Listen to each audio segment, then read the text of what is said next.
Hi, my name is Omid Madani from Cisco Tetration Analytics, and I'll talk about binomial tails and a few applications of binomial tails in text analysis and text mining. One way to motivate this work is this. Simple techniques such as term frequency inverse document frequency or TF-IDF for term weighting documents or cosine similarity for computing similarity among documents are simple, efficient, and pretty effective, but lack principled probabilistic semantics. It would be great to get well-defined probabilities but avoid expensive simulations or sampling or counting.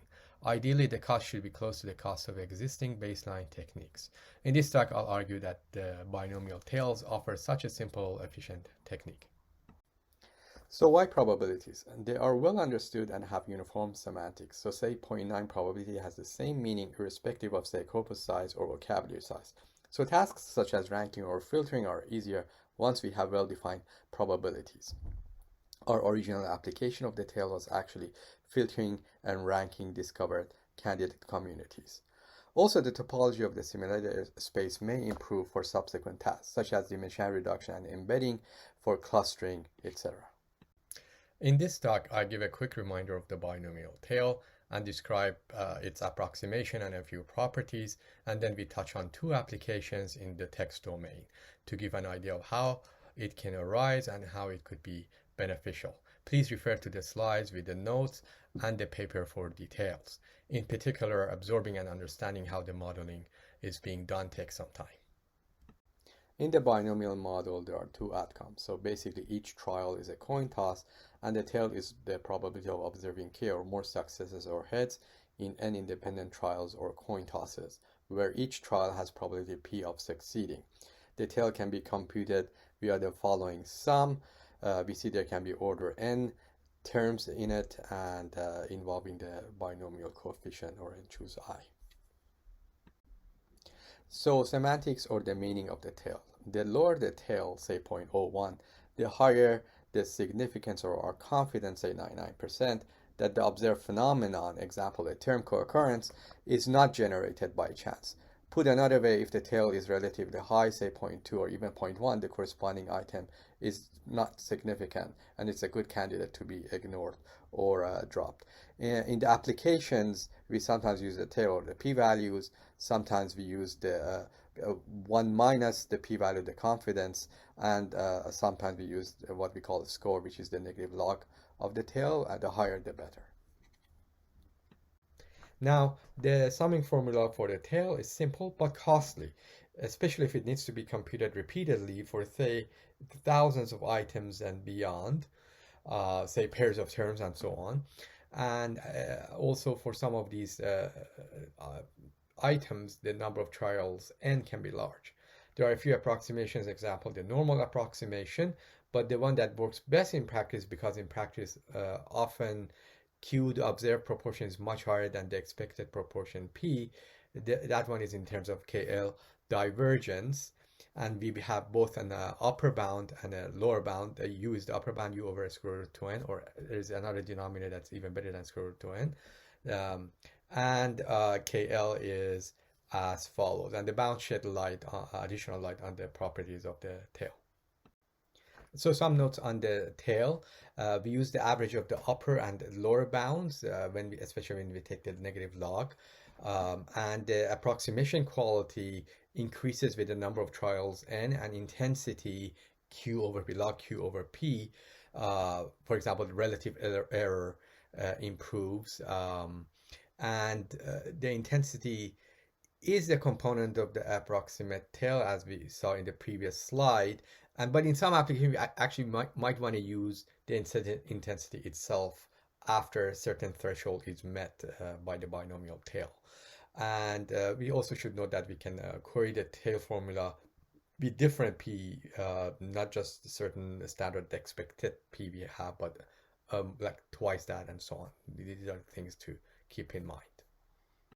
We are looking at two plots of relative error as function of k, with n equals 100 trials and p equals 0.1. So the lower the y-axis, the y, the better, and relative error is the following fraction. We are plotting error for both the upper and lower scores and their average. We can see all errors going down with increasing K, and the average quickly goes down 5% or less when the observed proportion Q is 3 times P or higher. Now for a couple of applications to text. Our first application is co-occurrence analysis. Now one can do a variety of co-occurrence analysis depending on how you define what co-occurrence means, and each has a number of applications, and for each the tail is potentially applicable. Here we explore briefly immediate collocation and one-sided collocation application for meaningful phrase discovery, such as discovering New York. For this task, the point-wise mutual information and its variance is a popular technique, but PMI is sensitive to low counts. So the binomial tail incorporates a statistical support naturally. So we rank terms by the tail, where P is the prior of W2, or how often the term W2 appears in the corpus divided by the total number of locations, word locations. And number of trials is a count of times W1 occurs in corpus, and the co-occurrence count is K. In these experiments, for each term W1, we rank terms W2 by PMI, or the binomial tail, and we look at the intersection of the top terms return, and we can see that on these two data sets, newsgroups and NSF abstracts, especially as the frequency of W1 goes up, the intersection of the top 5 returned by PMI and tail look increasingly different. There is lower similarity, and moreover, terms picked by binomial tail has a higher co-occurrence count, while the ones by PMI have very low co-occurrence counts. These are top terms for W1 being roles, such as roll off, roll in, and role played. By binomial tail, by PMI, you can see that the counts are low for PMI. PMI squared and PMI cubed are variants of PMI trying to address the bias towards low counts, but the scores of these are not so meaningful, and they again sometimes rank questionable terms up. A couple more co-occurrence examples for the terms W1 being sperm and develop, and I'm showing top ranked terms by binomial and PMI variants.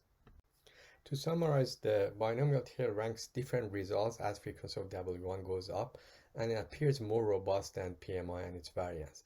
And we should also note that we can correlate the tail with different priors, example twice the observed prior, etc. Term weighting for document representation is our second application. TF-IDF is often used here and does better than, say, raw frequencies or Boolean representations, but doesn't carry probabilistic semantics.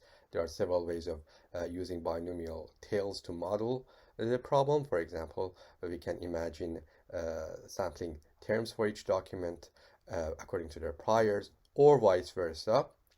Option 2, or threshold based on the tail, say keep only terms with 99% and above confidence, and then use intensity as a term rate inside the document. This is an exploration of fraction of terms left on average per document in the two datasets. We can see 30% or more are dropped at 99% confidence, or the score or the threshold of 2. We also explored the correlation of ranking terms of a document via the different techniques and found that the rankings are actually highly correlated, but intensity being the most different. Here is an example abstract from the NSF dataset, and the top rankings and the weights assigned by the different techniques. Next, we explored quality of similarity between pairs of documents using above weights and the following formula.